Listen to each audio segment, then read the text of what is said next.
ನಮಸ್ಕಾರ ಸ್ನೇಹಿತರೆ, ನನ್ನ ಚಾನಲ್ಗೆ ನಿಮ್ಮೆಲ್ಲರಿಗೂ ಪ್ರೀತಿಯ ಸ್ವಾಗತ. ನಾನು ಮಮತಾ. ಹೊಟ್ಟೆ ಭಾಗದ ಬೊಜ್ಜನ್ನ ಕರಗಿಸೋದು ಹೇಗೆ, ಸುಲಭವಾಗಿ ಏನಾದರೂ ದಾರಿ ಇದೆಯಾ ಇದಕ್ಕೆ ಅಂತ ನೀವು ಯೋಚನೆ ಮಾಡ್ತಿದ್ರೆ ಈ ವಿಡಿಯೋ ನಿಮಗೆ ಖಂಡಿತ ಹೆಲ್ಪ್ ಮಾಡುತ್ತೆ. ಪ್ಲೀಸ್ ವಿಡಿಯೋವನ್ನ ಸ್ಕಿಪ್ ಮಾಡದೆ ಕೊನೆವರೆಗೂ ನೋಡ್ತಾ ಇರಿ. ಹೊಟ್ಟೆ ಭಾಗದ ಬೊಜ್ಜನ್ನ ಕರಗಿಸೋದಕ್ಕೆ ಯಾವುದೇ ಎಕ್ಸಸೈಸ್ ಬೇಡ. ನಾನಿವತ್ತು ತಿಳಿಸುವಂತ ಈ ಮಸಾಜನ್ನ ಮಾಡಿ ನೋಡಿ, ಹೊಟ್ಟೆಯ ಭಾಗದ ಬೊಜ್ಜು ಕಂಪ್ಲೀಟ್ ಆಗಿ ಕಡಿಮೆ ಆಗುತ್ತೆ ಸ್ನೇಹಿತರೆ. ನಿಜವಾಗ್ಲೂ ನೀವು ರೆಗ್ಯುಲರ್ ಆಗಿ ಇದನ್ನ ಟ್ರೈ ಮಾಡಿದ್ರೆ ಖಂಡಿತವಾಗ್ಲೂ ನಿಮಗೆ ಒಳ್ಳೆ ರಿಸಲ್ಟ್ ಸಿಗುತ್ತೆ. ಹೊಟ್ಟೆಯ ಭಾಗದ ಬೊಜ್ಜು ಮಹಿಳೆಯರಿಗೆ ಮಕ್ಕಳಾದ್ಮೇಲೆ ಅಥವಾ ಒಂದು ಸ್ವಲ್ಪ ವಯಸ್ಸಾದ್ಮೇಲೆ ಸಾಮಾನ್ಯವಾಗಿ ಕಡೋದಕ್ಕೆ ಶುರುವಾಗುತ್ತೆ. ಮಹಿಳೆಯರಿಗೆ ಅಥವಾ ಪುರುಷರಿಗೆ ಇಬ್ರಿಗೂ ಅಷ್ಟೇ ಸ್ವಲ್ಪ ವಯಸ್ಸಾದ್ಮೇಲೆ ಒಂದು 35 ಕ್ರಾಸ್ ಆಗಿದ ನಂತರ ಹೊಟ್ಟೆಯ ಭಾಗದ ಬೊಜ್ಜು ಜಾಸ್ತಿ ಆಗ್ತಾ ಹೋಗ್ತಾ ಇರುತ್ತೆ. ಇದನ್ನ ಕರಗಿಸೋದು ಹೇಗೆ? ವರ್ಕೌಟ್ ಮಾಡ್ತಿರ್ತಾರೆ, ವಾಕ್ ಹೋಗ್ತಿರ್ತಾರೆ, ನಾರ್ಮಲ್ ಆಗಿ ಮುಂಚೆ ಹೇಗಿತ್ತು ಅದೇ ರೀತಿ ಲೈಫ್ ಸ್ಟೈಲ್ ಇರುತ್ತೆ, ಅದೇ ರೀತಿ ಊಟ ತಿಂತಿರ್ತಾರೆ, ಆದ್ರೂ ಹೊಟ್ಟೆ ಭಾಗದ ಬೊಜ್ಜು ಮಾತ್ರ ಜಾಸ್ತಿ ಆಗ್ತಿರುತ್ತೆ. ಸೊ ಈ ಒಂದು ಮಸಾಜನ್ನ ಎಲ್ಲರೂ ಟ್ರೈ ಮಾಡ್ಬೋದು.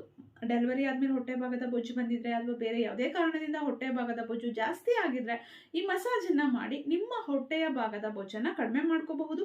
ಇದರಿಂದ ಯಾವುದೇ ಸೈಡ್ ಎಫೆಕ್ಟ್ಸ್ ಇಲ್ಲ, ಯಾವುದೇ ಖರ್ಚಿಲ್ಲ. ತುಂಬಾ ಕಡಿಮೆ ಸಮಯದಲ್ಲಿ ನೀವು ಈ ಮಸಾಜನ್ನ ಮಾಡಿ ಮುಗಿಸಬಹುದು. ಹೇಗೆ ತಿಳಿಸ್ತೀನಿ. ಅದಕ್ಕೂ ಮುಂಚೆ ಹೊಸದಾಗಿ ಚಾನೆಲ್ನ ನೋಡ್ತಾ ಇದ್ರೆ ಪ್ಲೀಸ್ ಚಾನೆಲ್ನ ಸಬ್ಸ್ಕ್ರೈಬ್ ಮಾಡ್ಕೊಂಡು ಸಪೋರ್ಟ್ ಮಾಡಿ.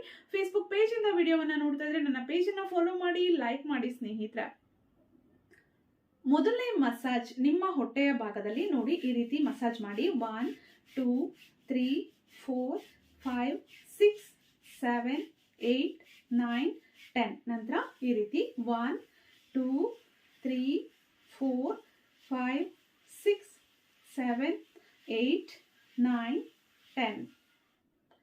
ನಂತರ ನಿಮ್ಮ ಹೊಟ್ಟೆಯ ಭಾಗವನ್ನ ಈ ರೀತಿ ಪುಷ್ ಮಾಡಬೇಕು. 1 2 3 4 5 6 7 8 9 10. ನಂತರ ಈ ರೀತಿ ಮುಷ್ಟಿ ಮಾಡ್ಕೊಳ್ಳಿ. ಕೈಯನ್ನ ನೋಡಿ ಹೀಗೆ ಈಗ ಪ್ರೆಸ್ ಮಾಡಿ. ಹ ಹ ಹ ಹ ಹ ಹ ಹ ಹ ಹ ಹ ಹ ಹ ಈ ರೀತಿ 10 ಕೌಂಟ್ಸ್ ಮಾಡಬೇಕು. ನಂತರ ನಿಮ್ಮ ಹೊಟ್ಟೆಯ ಭಾಗವನ್ನ ಈ ರೀತಿ ಮಸಾಜ್ ಮಾಡಿ. 3 4 5 6 7 8 9 10. ಮತ್ತೆ ಈ ರೀತಿ ಕ್ಲಾಕ್ ವೈಸ್ ಅಲ್ಲಿ ಮಸಾಜ್ ಮಾಡಬೇಕು.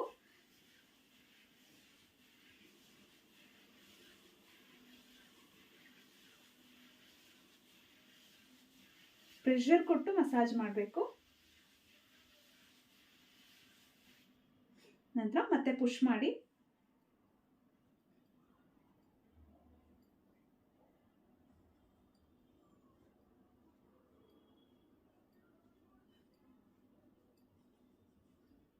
ಈ ರೀತಿ ಮಸಾಜ್ನ ನೀವು ಪ್ರತಿನಿತ್ಯ ಮಾಡ್ತಾ ಇದ್ರೆ ಎಲ್ಲವನ್ನ 20 ಟೈಮ್ಸ್ ಮಾಡ್ಕೊಳ್ಳಿ. ಒಳ್ಳೆ ಒಂದು ರಿಸಲ್ಟ್ ಸಿಗುತ್ತೆ. ರೆಗ್ಯುಲರ್ ಆಗಿ ಈ ಎಕ್ಸಸೈಸ್ ನ ಮಾಡಿ, ತುಂಬಾ ಒಳ್ಳೆ ಬೆನಿಫಿಟ್ ಸಿಗುತ್ತೆ. ಹೊಟ್ಟೆ ಭಾಗದ ಬೊಜ್ಜು ಕ್ರಮೇಣ ಕರಗ್ತಾ ಬರುತ್ತೆ. ಒಂದಿನ 2 ದಿನ ಮಾಡಿದ ತಕ್ಷಣ ರಿಸಲ್ಟ್ ಸಿಗೋದಿಲ್ಲ. ನೀವು 1 ಮಂತ್ ಮಾಡಿ ಒಂದು ಒಳ್ಳೆ ರಿಸಲ್ಟ್ ನಿಮಗೆ ಸಿಗೋದಕ್ಕೆ ಶುರುವಾಗುತ್ತೆ. ವಿಡಿಯೋ ಇಷ್ಟ ಆಗಿದ್ರೆ ವಿಡಿಯೋವನ್ನ ಲೈಕ್ ಮಾಡಿ, ಶೇರ್ ಮಾಡಿ. ಇದ್ರ ಜೊತೆಗೆ ಒಂದು ಒಳ್ಳೆ ಡಯಟ್ ಅನ್ನ ಮೇಂಟೈನ್ ಮಾಡಿ, ವಾಕ್ ಅಥವಾ ಎಕ್ಸಸೈಸ್ ಏನಾದರೂ ಮಾಡೋದಕ್ಕೆ ಶುರು ಮಾಡಿ. ಆಗ ಖಂಡಿತ ಇನ್ನೂ ಬೇಗ ಒಳ್ಳೆ ರಿಸಲ್ಟ್ ಸಿಗುತ್ತೆ. ಹೊಸದಾಗಿ ಚಾನೆಲ್ನ ನೋಡ್ತಾ ಇದ್ರೆ ಸಬ್ಸ್ಕ್ರೈಬ್ ಮಾಡ್ಕೊಂಡು ಸಪೋರ್ಟ್ ಮಾಡಿ, ವಿಡಿಯೋವನ್ನ ಲೈಕ್ ಮಾಡಿ, ಶೇರ್ ಮಾಡಿ. ಮತ್ತೆ ಭೇಟಿಯಾಗೋಣ. Thank you.